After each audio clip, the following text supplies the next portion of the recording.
Hii ni Mkupa TV. Hakikisha unakuwa mtu wa kwanza kabisa kupata taarifa mbalimbali za kitaifa, kimataifa, burudani na michezo kwa kuwa mtu wa kwanza kusubscribe, kucomment, kushare pamoja na kulike Mkupa TV kwenye ukurasa wa YouTube.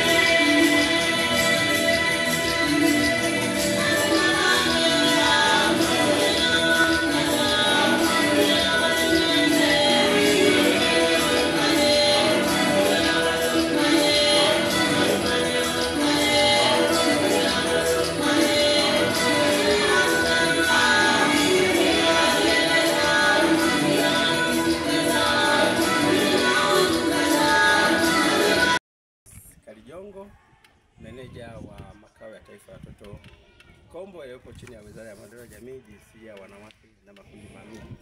Leo tuna furaha sana kuona watoto wetu ambao wanatoka katika mazingira hatarishi wanafurahia kumbukizi ya miaka 26 ya baba wa taifa. Tunamuenzi kwa yale mema yote aliyofanya. Baba wa taifa amefanya mengi sana.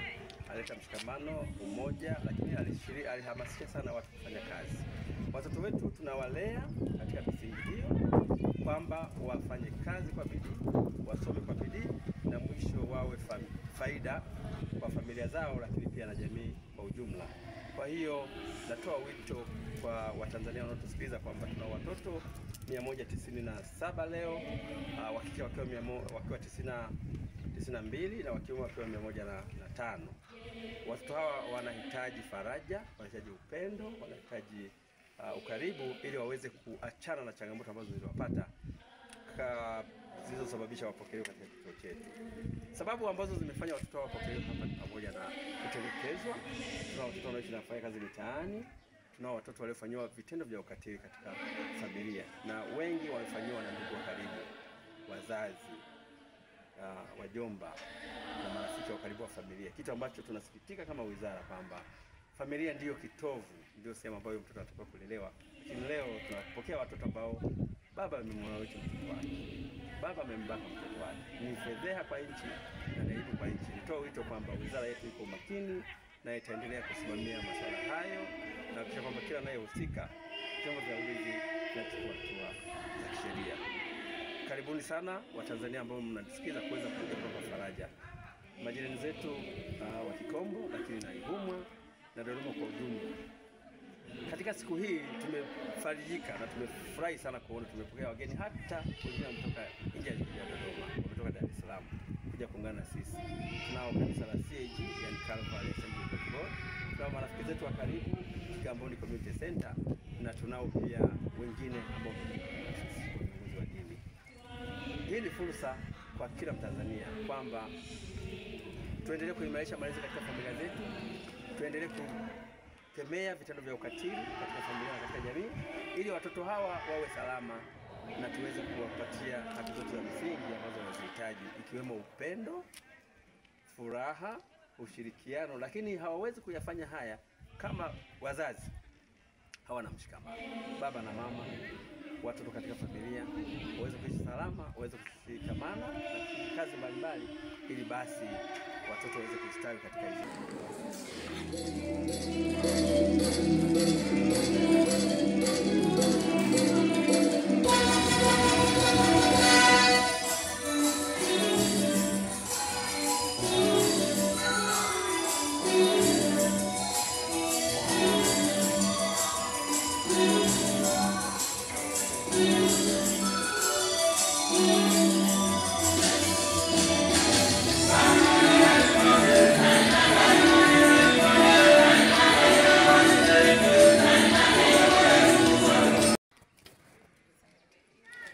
Kwa jina naitwa Mchungaji Benadina Nyona, nachunga chini ya Calvary Assembly of God.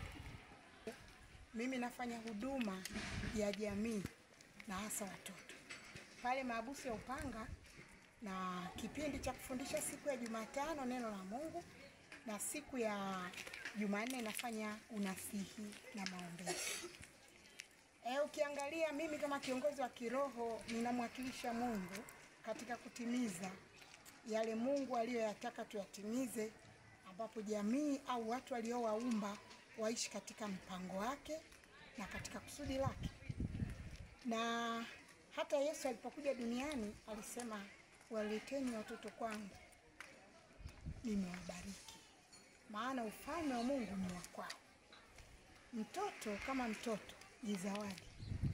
Biblia inasema katika kitabu cha Mithali, mtoto ni mshale mkononi mwa shujaa. Sasa mtoto kama akionekana kama ni mshale uliokuwa mzuri, unatakiwa usuguriwe vyema na utunzwe kwenye podo. Lakini utakuta mshale huu ukitupwa ovyo, hautokuwa tena mshale ambao uko bora, utakuwa butu. Na ukizingatia hata kitabu cha Mithali kinasema, mlee mtoto katika njia ipasayo, naye hata iacha hata atakapokuwa mzee. Ukiangalia watoto hapa wamekosa haki ya msingi ya malezi kutoka kwa wazazi waliowaleta hapa duniani. Na ninarudi tena kusema kuwa Yesu alikuja kutafuta kilichopotea.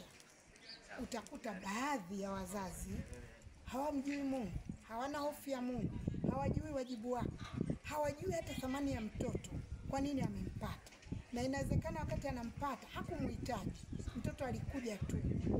Lakini kwa sababu hofu ya Mungu haiko ndani yao, mtoto hana makosa. Yeye anakuja tu sawa sawa na uumbaji wa Mungu ulivyo. Na wala hakumuuliza mzazi, nataka nije duniani. Na wala hakupanga nizaliwe na mzazi huyu. Bali amekuja tu kwa uwezo wa Mungu na kwa ajili ya mzazi mwenyewe kusababisha aje.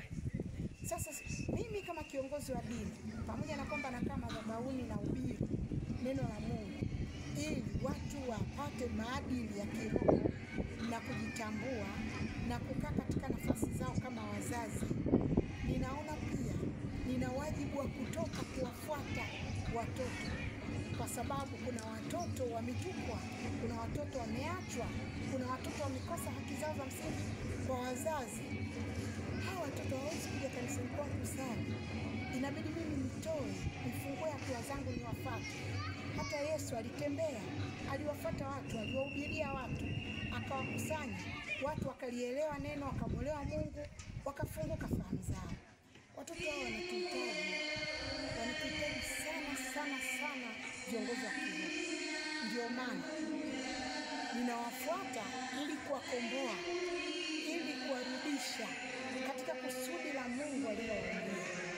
Katika uumbaji Mungu hajakusudia mwanadamu mabaya, kwa sababu tangia siku anaumba ulimwengu na vyote vijazavyo, alikagua kazi yake, akaona kila kitu alichofanya ni chema wake.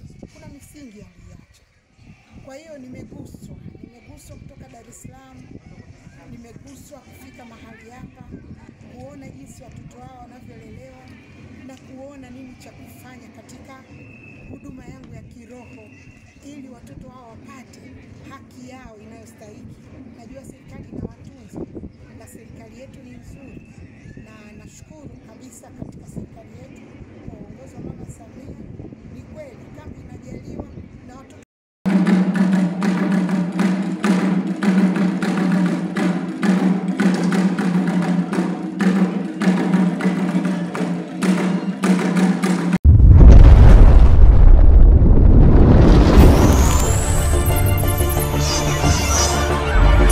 Hii ni Mkupa TV. Hakikisha unakuwa mtu wa kwanza kabisa kupata taarifa mbalimbali za kitaifa, kimataifa, burudani na michezo kwa kuwa mtu wa kwanza kusubscribe, kucomment, kushare pamoja na kulike Mkupa TV kwenye ukurasa wa YouTube.